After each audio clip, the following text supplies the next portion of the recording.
Gravando lá, prezados membros da Escola Popular de Psicanálise Brasileira, João Guimarães Rosa, Seminários Psicanalíticos Jacques Lacan, o seminário, livro 17, o avesso da psicanálise, L'Envers de la Psychanalyse, anos 1969-1970. Cá estamos, vamos avançar. Página, primeiro capítulo ainda, produção dos 4 discursos na minha edição de 1992, página 13. Lacan avança da seguinte maneira: eis porque é de uma articulação lógica que se trata na fórmula pela qual o saber inconsciente, não é o saber universitário, não, é o saber inconsciente. A falta como saber é o gozo do grande outro. O saber inconsciente é o gozo do grande outro. Ele continua do grande outro, obviamente, na medida em que o faz surgir essa articulação lógica, não, dos significantes, né? Faz surgir esse grande outro, não, como campo, posto que não há nenhum outro do ponto de vista ontológico ou anterior à articulação lógica inconsciente dos significantes. Atenção para isso.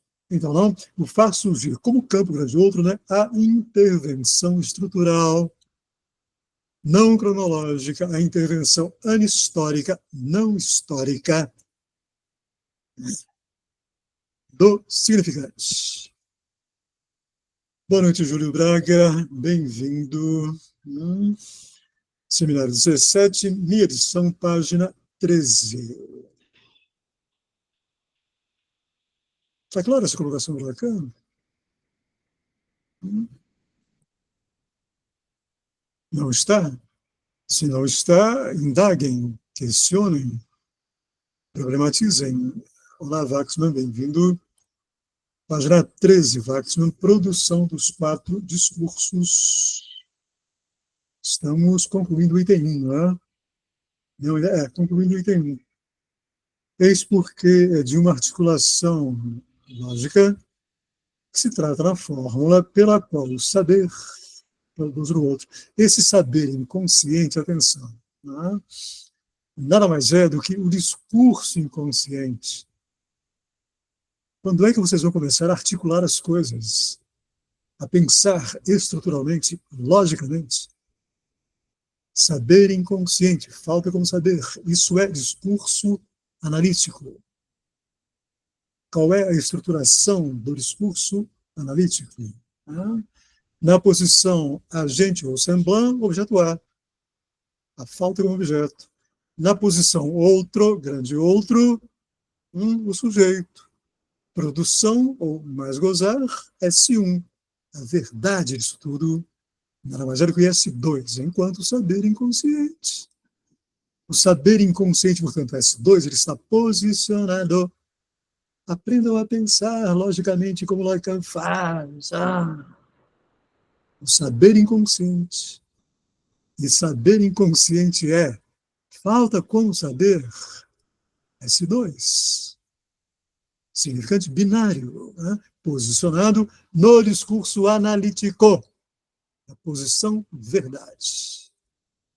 A verdade do discurso analítico, a verdade da análise, a verdade da análise, é o saber inconsciente, a falta como saber posicionada, ou posicionado na posição discursiva da verdade.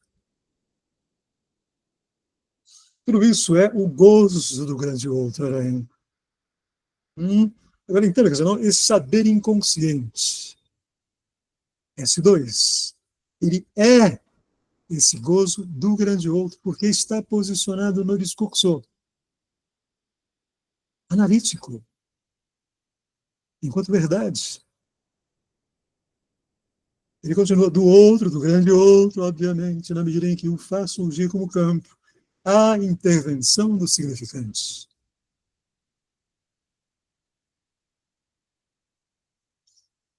Portanto, esse grande outro não pré-existe. A essa intervenção do significante, mas atenção, a intervenção do significante não vai analisando falando e soltando pelos lábios significantes. Não, não. Significante, guardem, guardem.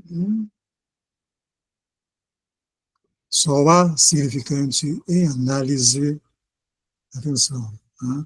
Quando, analisando, tropeça, comete um ato falho,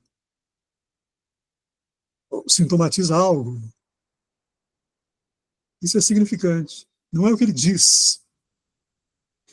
Agora, se ele diz, e ao tropeçar, aí está o significante, aí está o sujeito do inconsciente. É esse tropeço. Também o significante está, atenção, na interpretação analítica. Quando essa interpretação não está numa relação imaginária, espelhar com os ditos do analisando, quando ela não é representacional. Essa intervenção do significado do lado do analista é uma interpretação que equivoca o dito do analisando. Deu para entender, finalmente? Pois não, Waxman. Então, mas o discurso, né, o saber inconsciente, é uma rede significante. Tá certo? Sim, sim. Vem como equivocação, mas tem alguma coisa aí de uma sequência dentro dessa lógica que você está colocando. Não é uma fala representacional, mas os tropeços. Isso é a rede de significante. O tropeço nada mais era que a incidência de S1 e S2, Sim, sim. em S3, em S4, em S...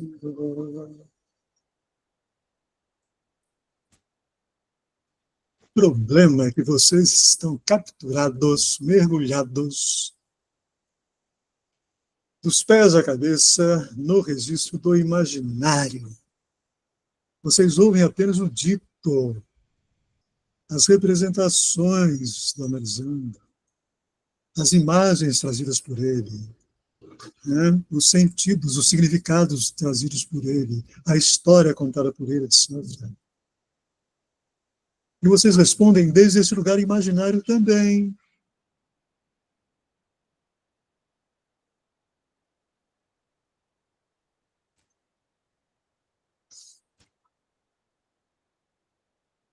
Avancemos. André, por favor, lembra a gente. Retoma o início do parágrafo ou vai para o outro? Não, vai em frente. Tá, ok. Vocês, sem dúvida, me dirão que, em suma, nisso estamos sempre dando voltas. O significante, o outro, o saber, o significante, o outro, o saber, etc. Mas é justamente aí que o termo gozo nos permite mostrar o ponto de inserção do aparelho. Fazendo isto, saímos, sem dúvida, do que autenticamente está em questão no saber, do que é reconhecível como saber, para nos reportarmos aos limites, ao seu campo como tal, aquele que a palavra de Freud ousa enfrentar. Então, simples, não? Comente, André. Aqui está falando da repetição.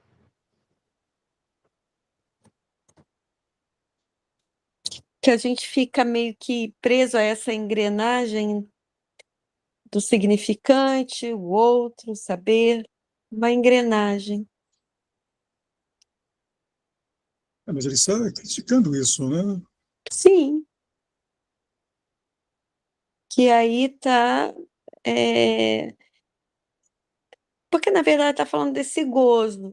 É o Exato. gozo da repetição desse Exato. significante, o outro, o saber. Isso é uma engrenagem que diz respeito ao gozo. Gozo enquanto mais gozar. Uhum. Gozo enquanto mais gozar, mais gozar o quê? Hã? Não é Dom Juan, não, trepando com o harenzinho dele. O harém do Dom Juan. Não é isso. Esse gozo é mais gozar, é gozo discursivo. Hum. Gozo aqui é mais gozar. Por que é mais gozar? Porque é renúncia, é gozo com a renúncia ao gozo. Esse é o gozo próprio nosso. Não adianta o Dom Juan, sabe, comer todas. Primeiro que ele está enganado, né? Porque não há todas. Não é possível comer todas. Então, não adianta o Dom Juan supor isso, porque não dá para fazer isso. É impossível. Esse gozo é impossível, é real. Tudo que ele pode fazer, Dom Juan ele pode fazer o que cada um de nós pode fazer. E a Dona Joana também. Não, nada mais do que servir ao mais gozar. Servir ao gozo com a renúncia ao gozo. Não adianta vocês insistirem nisso, ou os analisanos insistirem nisso. Vou gozar, vou gozar, vou gozar, vou gozar, vou gozar. Vou encher a cara, vou me drogar, vou dar a bunda, até nananana, vou chupar, até nananana. Não, não. Não vai gozar plenamente, vai pagar um preço. Claro, vai pagar um preço. Vai pagar um preço por, entendam, tentar transgredir o que não pode ser transgredido. O que não pode ser transgredido é a nossa estruturação, atenção, inconsciente, pautada pelo real, isto é, pautada pela impossibilidade de gozarmos o gozo de Deus.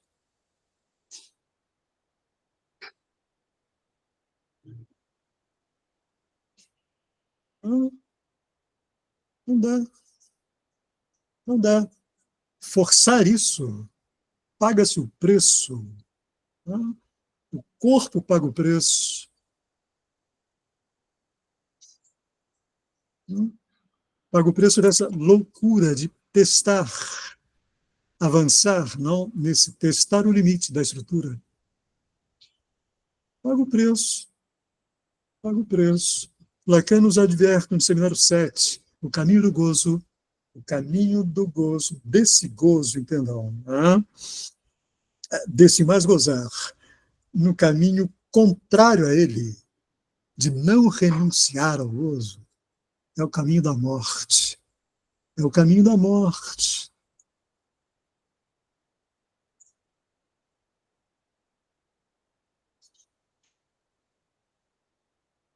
Na década de 80 do século passado. Na década de 80 do século passado. Os homens homossexuais. AIDS, que bobagem. Vamos continuar trepando. Espera lá. Vamos continuar trepando à vontade. Entre nós aqui. Não tem problema nenhum. Porém, Michel Foucault entrou nessa. Em 86 ele morre de AIDS. E tantos outros, e tantos outros, e tantos outros.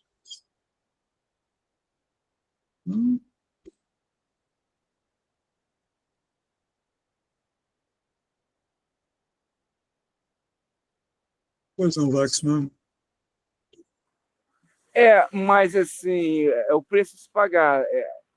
Vou gozar, gozar, gozar. E é um fracasso e o corpo paga. Mas não é aí que aparece uma certa frustração e uma abertura da falta como saber? Não, pera lá, não precisa chegar a esse extremo, né, Waxman? Ué, Calma, calma, ué, amor, calma. Ei, ué, calma porque lá. Para alguns, talvez seja necessário chegar nesse extremo para se dar conta da falta como saber. Mas esses alguns aí, eles não se dão conta. Esse é o problema. Bom, se Esses alguns... tiver análise é possível, né?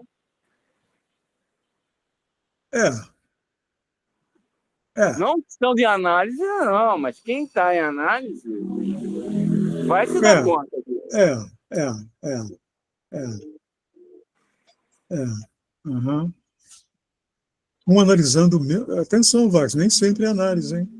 Como é que é? Nem sempre é análise, consegue sacar isso. Claro, mas é condição, né? É uma tentativa. Sim. É uma tentativa. Se não tiver análise, chance quase zero, mas assim, análise sim. Uhum. Porque também pode, foda-se, eu vou mesmo e quero não saber. Né? Bom, você está de moto aí, Waxman? Não, que eu estou na rua. Não, você está na rua, olha só. Eu não vou perder, aí eu abro na rua mesmo. Gostei. Bom,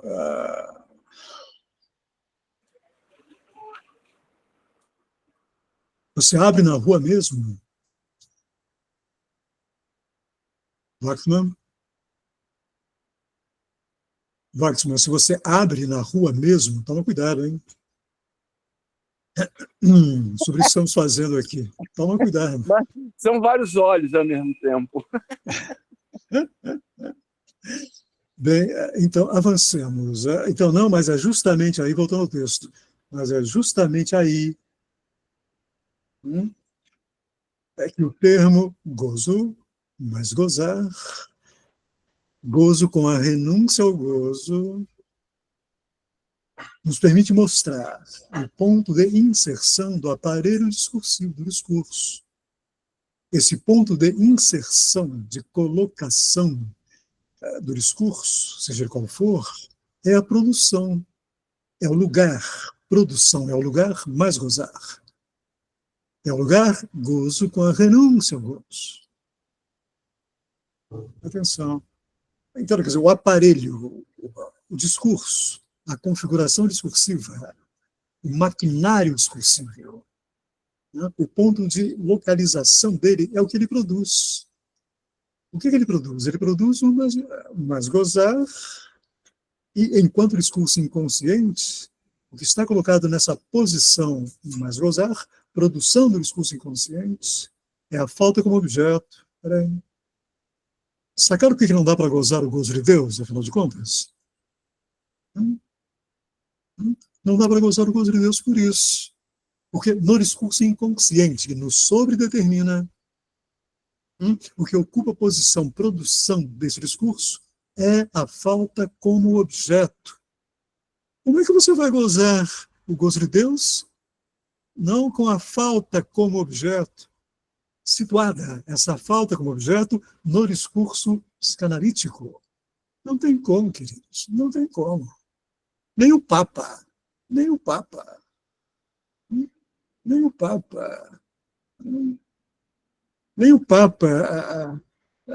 às 3 da madruga, né, circulando, não, por aqueles cantos interessantes de Roma, né, porque naturalmente o Papa não vai ficar no Vaticano, vamos combinar, né? Não, nem o Papa, portanto, às 3 da madruga, circulando, não, né, por aqueles becos interessantes de Roma, né, pode gozar o gozo de Deus. Nem o Papa, nem São Juan de la Cruz, nem Teresa d'Ávila.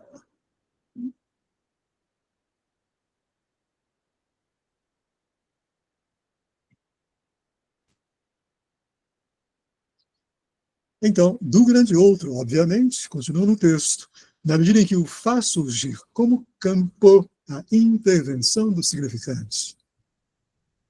Essa intervenção, S1 intervém para a intervenção em S1, intervém em S2.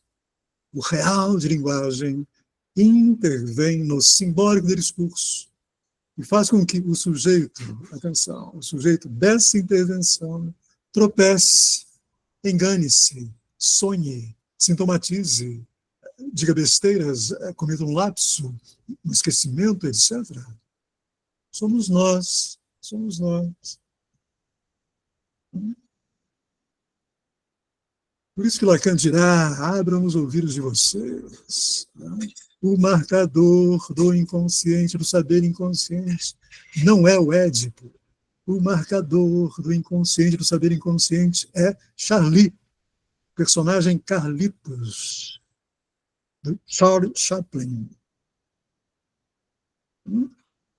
Porque o sujeito, atenção, dessa incidência de S1 e S2, ele só pode tropeçar, ele só pode se enganar, ele só pode sonhar,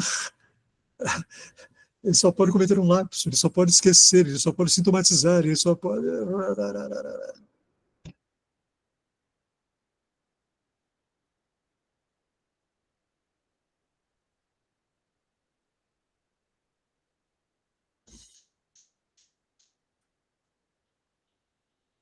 André, por favor. Continuando. De tudo que ela Calma, articula. querida, você pulou... Ah, não, tá, Não, ok, eu tá, acabei de ok, ler o ok, parágrafo. ok, Continua? continua. De tudo que ela articula, o que resulta? Não o saber, mas a confusão. Olha, atenção, em não saber, inconsciente, não o ordenamento correto em análise do analisando no saber inconsciente, mas a confusão. A confusão. Avancemos.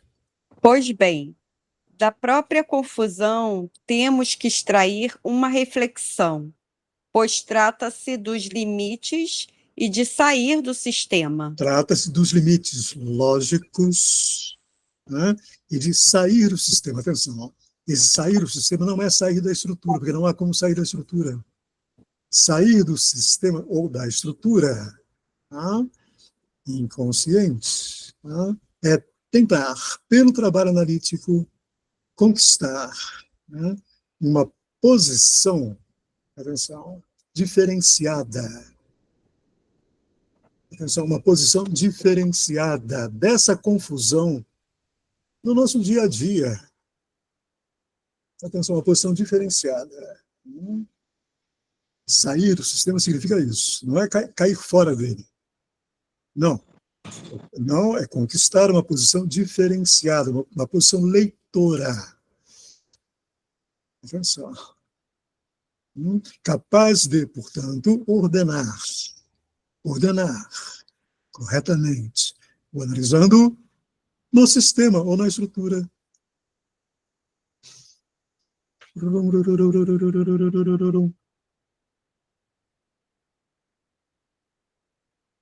Lacan sair dele, da estrutura, do sistema, em virtude de quê? Para quê?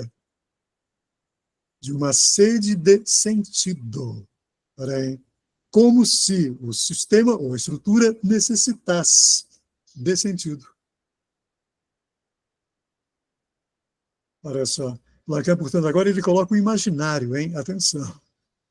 Ele coloca o imaginário, esta sede de sentido, de significação, de representação, de historinha, de blá, blá, blá. Está situado no registro do imaginário. Eu já disse isso 1 milhão de vezes. Lacan trabalha sempre a 3, real, simbólico e imaginário. Não dá para soltar isso e jogar os 3 fora. Não. Esse sair do sistema, buscar uma posição leitora correta, articula-se com o imaginário. Uma representação, um sentido, vai entrar aí. Mas um sentido, uma representação, blá, blá, blá, blá, blá, advertidos, de que isso, atenção, é contingente. É contingente, é eventual. Não é para todo sempre, amém. Bom, de uma sede de sentido, como se o sistema ou a estrutura o necessitasse do sentido. Como se o sistema ou a estrutura não tem nenhuma necessidade. Ele está aí. Ele está aí. E ele opera. Ele nos captura. Ele nos... Mas nós... Atenção agora, hein? Seres de fragilidade, tadinho de nós, seres de fragilidade. E como tais, voltaremos a nos encontrar em cada curva no decorrer deste ano, nós temos necessidade de sentido. O sistema, a estrutura, não tem nenhuma necessidade disso. Está lá operando. A máquina estrutural, o maquinário estrutural, S1, S2, S1, S3, S1, S4. A verdade é sujeito, a produção, o mais gozado é o objeto A, falta um objeto, o resto está funcionando. Isso não tem nenhuma necessidade, isso é lógica, não tem nenhuma necessidade de sentido. De dar uma parada nisso. Não. Isso é o autômaton. Está funcionando automaticamente.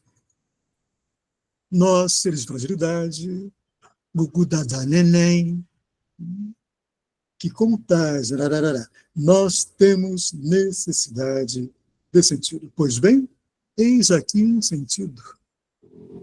Tudo isso que ele falou até agora, eis aí um sentido. Mas, não, esse sentido fornecido pelo Lacan, essa significação, essa representação, o ensino dele em última instância, atenção, responde a uma necessidade, à necessidade da análise. Mas se trata de um sentido advertido. Não dá para sair da estrutura. Atenção. Vou repetir, não dá para sair da estrutura. Vocês podem forçar a saída o quanto quiserem, vão se dar mal, vão se estrepar, vão se foder. Alguns querem isso, né?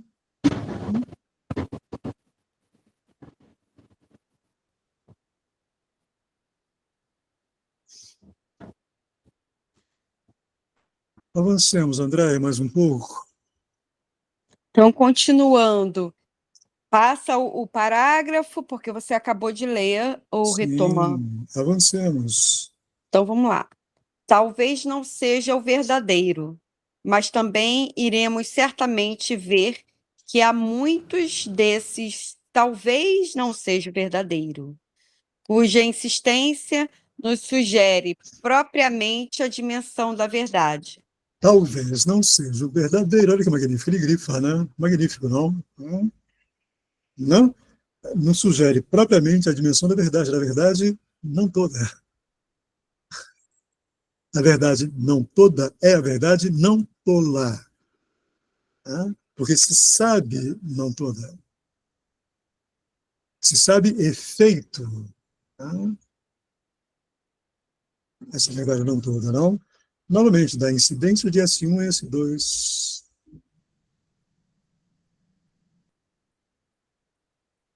Todo sentido, portanto, toda representação é provisória. Serve aqui, ali, acolá. Mas pode também não servir. E colocamos outra coisa, fazendo uma bricolagem, uma coisa...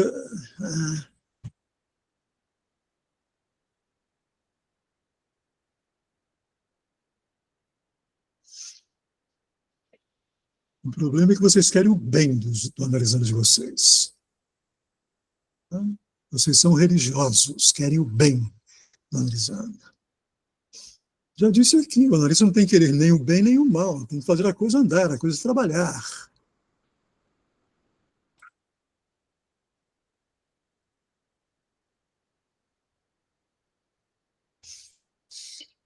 Andréia, por favor, virando a página 14 na minha edição. Então, continuando. Observemos a própria ambiguidade que, na estupidez psicanalítica, assumiu a palavra tribe, em lugar de se dedicarem a captar como se articula essa categoria. Ela não carece de ancestrais Quero dizer, a palavra não carece de utilização anterior que remonta a bem longe, até Kant, mas aquilo para que ela serve no discurso analítico mereceria que não houvesse precipitação em traduzi-la apressadamente por instinto. Aí está. Mas, Pronto. afinal, não é sem razão que esses deslizamentos se produzem. E, embora venhamos insistindo, há muito no caráter aberrante dessa tradução.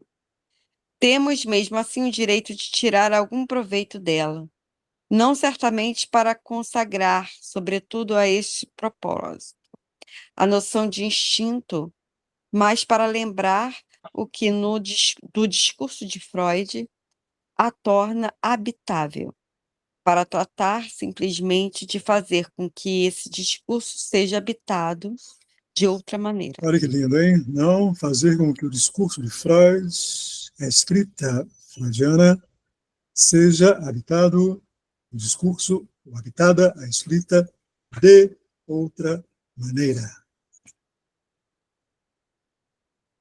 Começa pela tradução.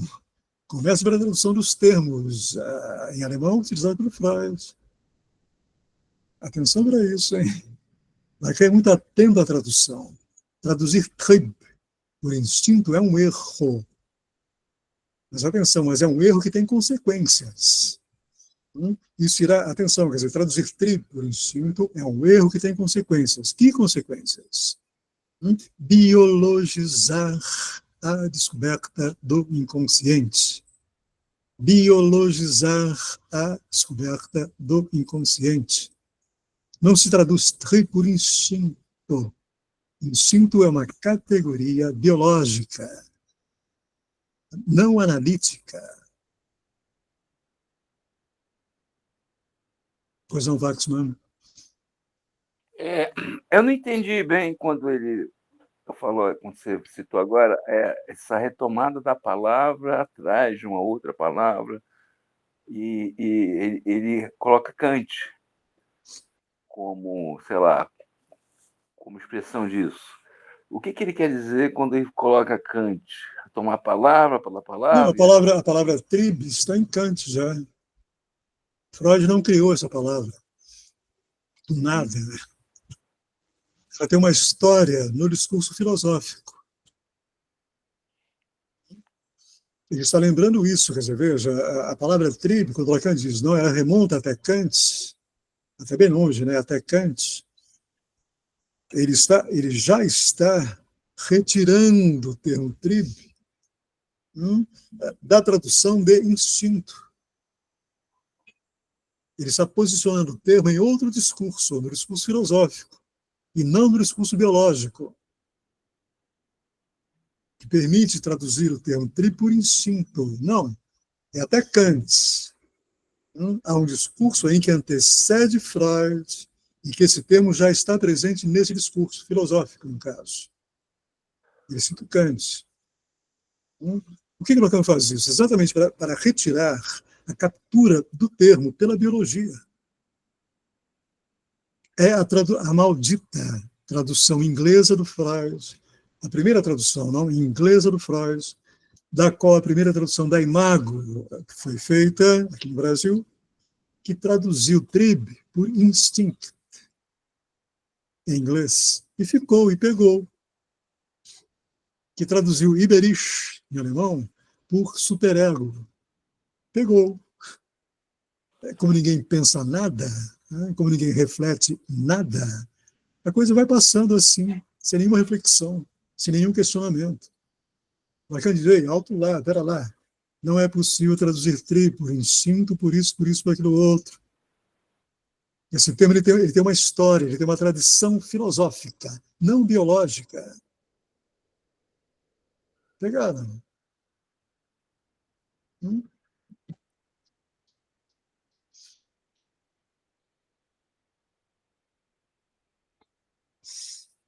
A tradução inglesa do Freud é uma tentativa política de biologizar a descoberta do inconsciente, de biologizar, portanto, o sujeito dessa descoberta. O problema é dele aí, ele que se vire. É um problema individual. Está lá nas células dele, etc. E, portanto, para ser psicanalista é preciso ser médico. Freud é o primeiro a chutar isso para o alto. Não. Tem um texto do Freud chamado Die Laienanalyse, a análise leiga, em que ele diz claramente, não é preciso ser médico para exercer a psicanálise. Isso está aí até hoje. Incrível.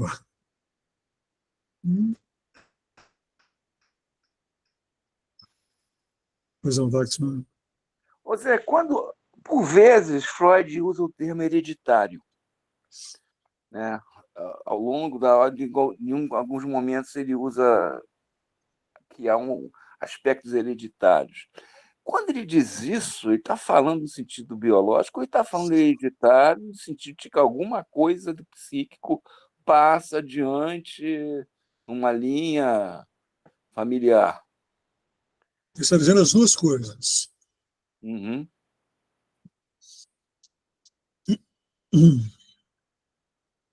Porque você fez um trabalho muito bom quando você produziu aquele trabalho sobre o Schreber, sobre a árvore genealógica dele.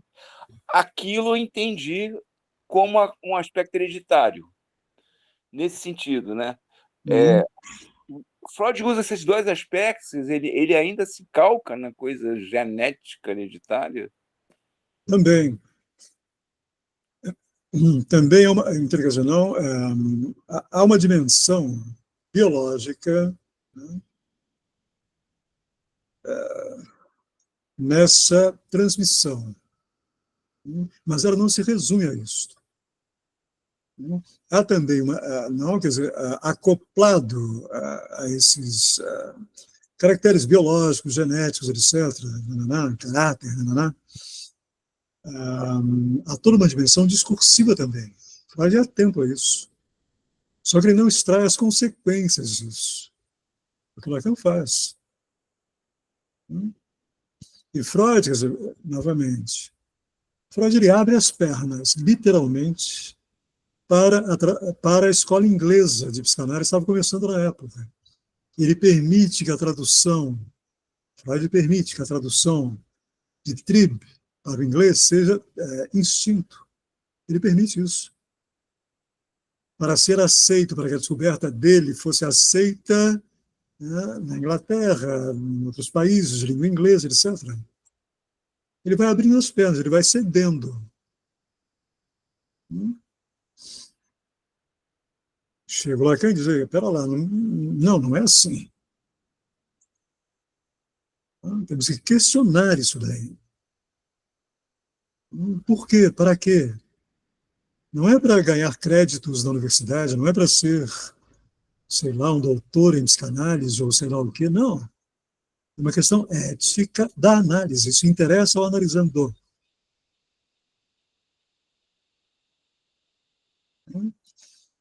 Traduzindo, digamos, para simplificar, os caracteres genéticos, traços herdados, e não há como dizer que não há esses traços,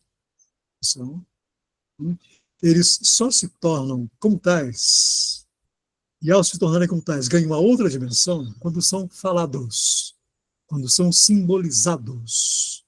Atenção.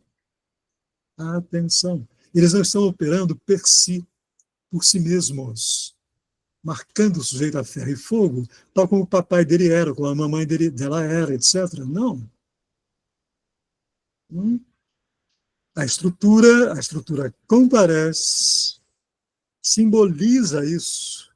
Atenção. Portanto, transforma isso em outra coisa.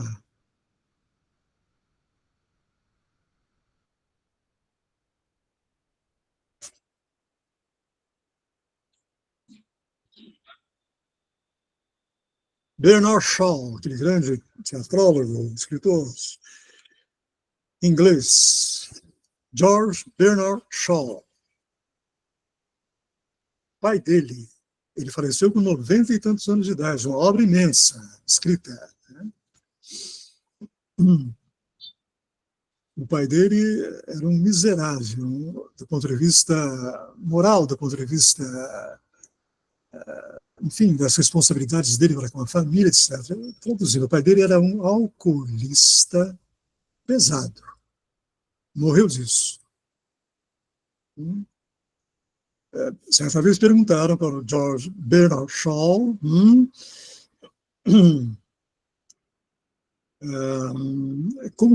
como ele viveu esse alcoolismo, não, do pai dele. Né? Ele respondeu na bucha, e olha que ele não fez análise.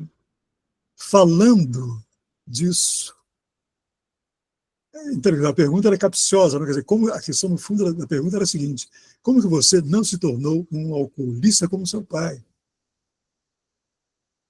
A pergunta estava posicionada nesse lugar, não da transmissão genética, da transmissão biológica do caráter, etc.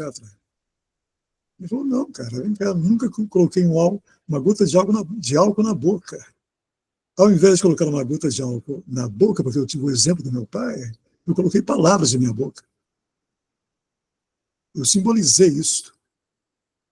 E aqui estou eu, aos 90 e tantos anos de idade, feliz da vida, criando, etc. Criando, amando, etc.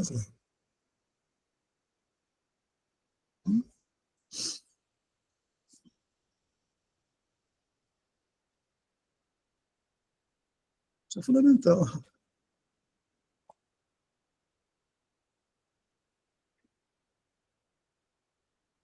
Portanto, o biológico em nós, o genético em nós, etc., não é destino.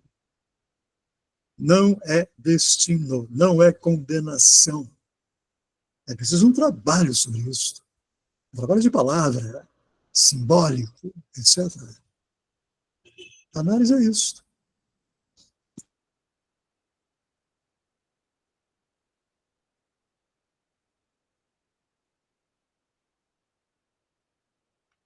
Avancemos um pouco mais, André. Vamos tentar chegar no item 2, né? Vamos lá. Popularmente, a ideia de instinto é justamente a ideia de um saber do qual não se é capaz de dizer o que quer dizer, mas que se presume, e não sem razão, que tenha como resultado que a vida subsista. A vida biológica. Em contrapartida, se damos um sentido ao que Freud enuncia no princípio de prazer, como essencial ao funcionamento da vida, de ser aquele em que se mantém a tensão mais baixa. Isto já não é dizer o que a sequência de seu discurso demonstra como sendo-lhe impossível. Imposto. Ou seja, a pulsão de morte. A pulsão de morte. Atenção à leitura maravilhosa do Lacan. Em contrapartida, essa ideia de que o instinto, né, tem como resultado, né, que a vida subsista. Em contrapartida a isso, essa leitura biológica, né, se damos um sentido ao que Freud enuncia do princípio de prazer, não é do prazer, é de prazer, princípio de prazer, como essencial ao funcionamento da vida. Portanto, o essencial ao funcionamento da vida não é o instinto, é o princípio de prazer freudiano. Já estamos, portanto, em outra posição, não mais a posição biológica, supostamente natural. Não, é o princípio de prazer. E o que é o princípio de prazer? É ele que é essencial ao funcionamento da vida, é ele que nos mantém vivos. De ser aquele em que se mantém a tensão mais baixa. Peraí.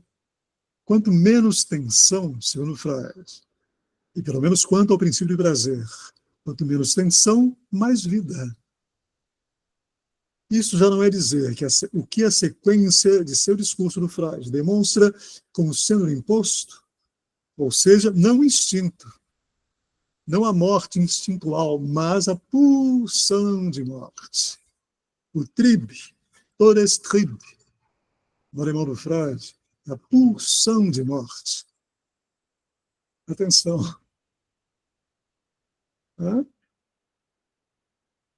Não, quer dizer, então não para Freud. Se ao princípio trazer mínimo de tensão, mas esse mínimo de tensão não garante para todo sempre, amém, a nossa existência, a nossa subsistência. O que é, não, a posição do Lacan, não, como ele diz, né, já não é dizer que a sequência de seu discurso, Freud, demonstra como sendo imposto a pulsão de morte. A pulsão de morte não é um instinto de morte.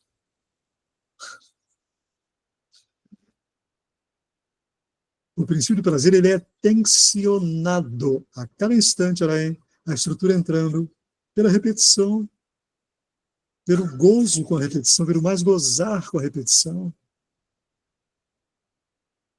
o mais gozar com a falha representacional. Olha isso entrando aí, a pulsão de morte entrando aí, para tensionar o princípio do prazer, para colocar um ponto final nele, e recomeçar, e recomeçar, e recomeçar. Novamente, Goethe, Wolfgang Goethe.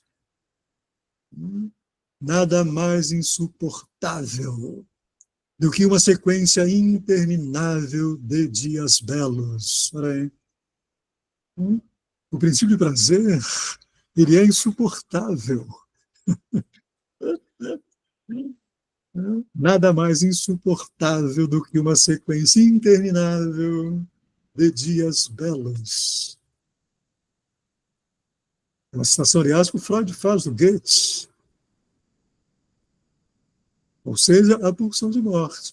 Pulsão de morte, novamente, entendam, não tem nada a ver com o retorno biológico, com a leitura que o Freud faz, retorno biológico ao inanimado. Nada a ver, pulsão de morte é Seminário 7 do Lacan. 2 capítulos decisivos do Seminário 7 do Lacan. A pulsão de morte, Todestrieb, é vontade de recomeçar com novos custos. Vontade de recomeçar com novos custos. Vontade, portanto, de recriar, voltar a criar.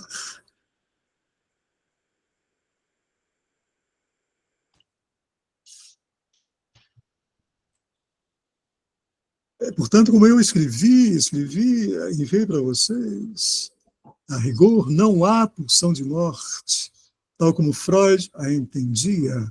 O que há é pulsão de arte, sem dúvida alguma. Pulsão de arte, pulsão de criar, recriar, discursivamente, a vida, cada um de nós, etc. Avancemos, André, para concluir por hoje, por favor. A noção lhe foi imposta pelo desenvolvimento de uma experiência, a experiência analítica, uma vez que a estrutura é de discurso. Uma vez que é estrutura de discurso, a experiência analítica, experiência. Uma vez que é essa experiência analítica, estrutura de discurso. Plataforma discursiva, discurso inconsciente, discurso universitário, né? Sentido anti-horário, discurso analítico, discurso histérico. Atualizando, retificando essas nomeações, discurso inconsciente, discurso outro, discurso desejo, discurso analisando. Essa é a experiência analítica. Vamos lá, avancemos. Pois não esqueçamos que não é considerando o comportamento das pessoas que se inventa a pulsão de morte. A pulsão de morte, nós a temos aqui, nós a temos onde algo se passa entre vocês e aquilo que digo. Olha que extraordinário, hein? Não esqueçamos que não é considerando o comportamento das pessoas que se inventa a pulsão de morte, é ouvindo as pessoas, né, que podemos ouvir. E há aí vontade de recriar com novos custos, ou não. A pulsão de morte, essa vontade, seminário 7 do Lacan, estamos no 17, 10 seminários depois, 10 anos depois. A pulsão de morte, a vontade de recriar com novos custos, a pulsão de arte, portanto, nós a temos aqui. Nós a temos onde algo se passa entre vocês, entre a escuta de vocês e aquilo que digo. Porém, não, essa vontade de recriar com novos custos está exatamente nesse entre o ouvir e o dito. Porém, por quê? Porque é entre o ouvir e o dito que está a possibilidade da recriação das coisas, do mundo, do que for, de si mesmo, etc., do outro. Não. É entre a fala e o ouvido, ou ouvir, que a pulsão de morte, enquanto tem nada a ver com morte do ponto de vista biológico, tem a ver com recriar, concluir e recriar, concluir e recriar. Onde está isso? Aqui entre nós, por exemplo. Não entre vocês que me ouvem e aquilo que digo. A recriação está exatamente nesse entre. Mataram. Deu para pegar? Onde está, afinal de contas, o mal-entendido freudiano, ao nomear no auditor Streep, essa vontade de recriar com novos custos, essa pulsão de arte? José Waxman. Mas também na clínica, né? Quando eu equivoco o analisando, ele recria. Sem dúvida. Ou quando ele mesmo, nem sempre é preciso a intervenção do analista, né? Sim. Analisando, falando, de repente ele se surpreende, dizendo outra coisa, ou ultrapassado por algo, ele retoma aquilo e avança. Ele está recriando, ele está criando a obra de arte chamada análise. Uma análise é uma obra de arte. Uma análise é uma obra de arte. Por quê? Porque ali, nela está se recriando. Olha aí. Recriando a história daquela subjetividade, ou daquele analisando, singular, intransferível, em última instância.